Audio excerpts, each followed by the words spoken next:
আর দুইটি নৌকায় দুই জায়গা তার দুইটা ইঞ্জিন চুরি করে নিয়ে যায় একই রাখতে। দ্বিতীয়তে আমার একটি নৌকা ঘাটে থেকে নিয়ে ডুবাই দেয়, তারপরেও এখানে শান্তি হয় নাই।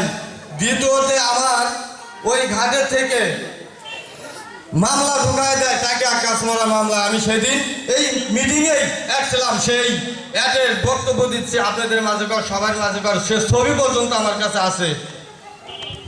ওই মামলায় ঢোকা দিয়া লাস্ট পর্যায়ে আমার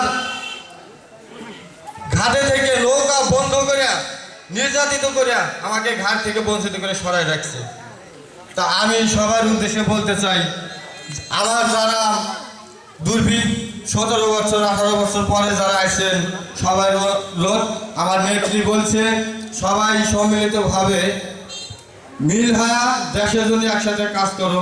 আমি তার কথা অনুসরণ করে আপনাদের সবাইকে বলতেছি, এইরকম নির্যাতিত কোনো লোকের কেউ করেন না, সবাই ভাই ভাই হিসেবে সম্মিলিতভাবে দেশের নেত্রীকে বাঁচান, আপনারাও বাঁচবেন। এই বলে আপনাদের সামনে আমি বক্তব্য শেষ করছি।